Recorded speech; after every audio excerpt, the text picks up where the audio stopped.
Right then, there is a player that I have been critical of in the past, I think it would be fair to say. One that's attitude at times has not been good enough. One whose injury record at times has not been good enough. One whose commitment to being a professional athlete has not been good enough. However, this is a genuine resurgence of Luke Shaw.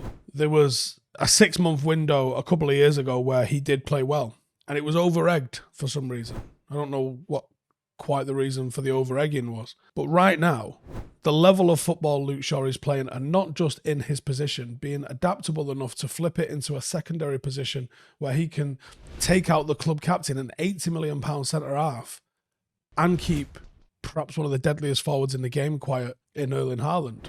What Luke Shaw is doing at the moment requires talking about. So here's 5 things that we learned about Luke Shaw. So, of course, the first thing that we have to talk about is Luke Shaw's versatility. Playing left back and playing centre half is almost as different as playing centre half and playing central midfield. It's a very different skill set, very different priorities, very different timing that you're allowed. Rarely do you see a centre half pressed side on against a touchline, and that's one of the most difficult things for a fullback to deal with. That pass from centre half to fullback, it's a pass I don't really like, and it's a pass that's very obvious, and it's a pass that's very easily pressed. And that for me is one of the fundamental things of being a fullback. Can you receive the ball? Can you receive it on the back foot? Can you hold off your opposition? Are you able to turn the corner, play it inside, get moving? There's no requirement to do that at centre half. It's an entirely different in possession skill set. You're often going to have your head up. You're often going to be facing the way you play. But that also requires you to be in position at all times with the opposition in front of you. If they get behind you, you're in trouble. Whereas being a fullback, again, you're allowed to let them get behind you somewhat. Now, the performances at centre-half have been frankly ridiculous. They've been like a natural centre-half. For a position that requires such awareness, communication, something that I believe Luke Shaw has struggled with in the past is both of those things. Yet playing at centre-half has allowed him to eliminate one of the reasons why he got caught out. He isn't going to find himself in the opposition final third at centre-half. And if he does, we're in the shit a long time ago. And that means he gets to focus on doing one thing, and that is defending. And he can be very good defensively because he's got good lateral movement. A player's ability to play in multiple positions at a high level cannot be scoffed at because there's not many players who can do that. It gives the team and it gives Erik ten Hag another dimension of tactical flexibility. It gives us the opportunity to flip to a back three should Erik decide that that is something that is required. It gives us the opportunity that, say Casemiro's out for an extended period of time, maybe Lisandro Martinez can go and occupy the 6 like he did on a few occasions whilst at Ajax. It gives confidence that there are players that are able and allowed to fill in other positions, but importantly can do them to a high level. It takes the pressure off the Varane and Martinez partnership, which, you know, we aren't certain of Rafael Varane and his durability. And it might have also completely benched Harry Maguire, who now finds himself comfortably behind Luke Shaw, even as a centre-back. Number 2, resilience. His ability to bounce back from any setback is and any lack of form is bloody impressive. He's had a lot of criticism, and especially from myself, but the one thing he has shown throughout his career is he has fought back.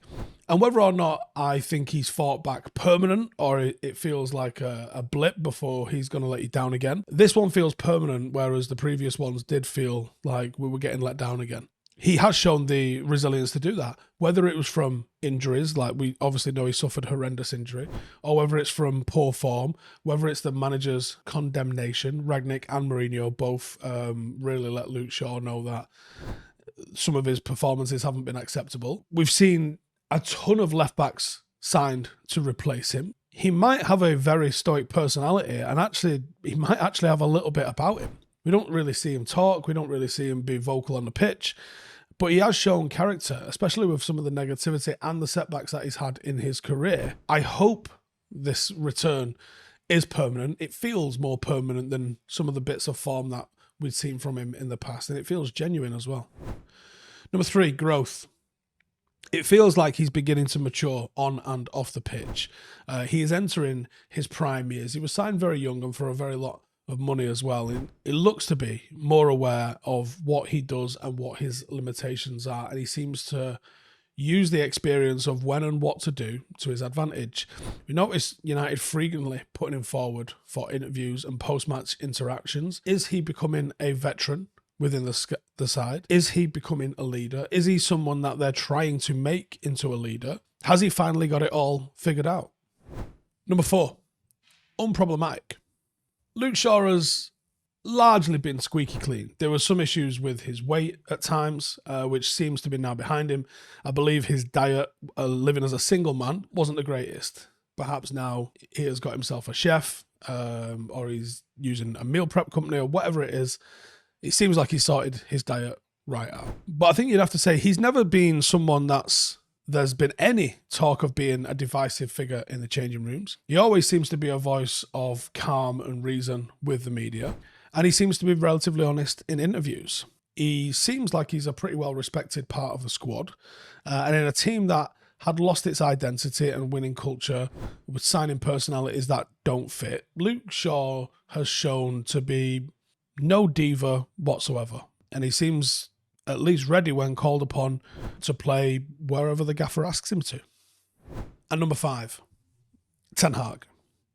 The biggest thing for a player is when a manager instills confidence in you. He does look rejuvenated and energized and assured under Erik Ten Hag.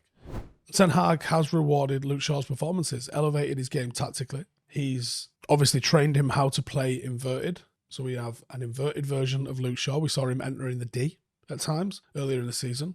We know that he can penetrate to the left-hand side of the box into that final third. And now we've seen him at centre-half. He did always have the talent. It always felt like a concentration mental thing for me with Luke Shaw. Has Ten Hag finally unlocked that part that lets Luke Shaw grow up and feel the responsibility of being a Manchester United player? It seems like Ten Hag is eager to renew Luke Shaw's contract. And I will be first in line to say well done on renewing his contract, because he has absolutely deserved it. Can he take it to another level? Let me know in the comments what you think. See you in a bit.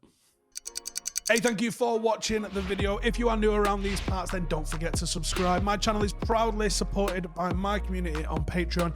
If you'd like to get a little bit of extra content, a Discord group, meetups, five-a-side games, weekly podcasts, behind the scenes, and even an occasional bit of transfer news as and when I get it, then for the price of a pint, you can show your appreciation for the content that we make and get some goodies for doing so as well. Check the link in the description or click the button right here. You'll also find all of my socials here too if you want to follow me on any of those platforms. Nice one.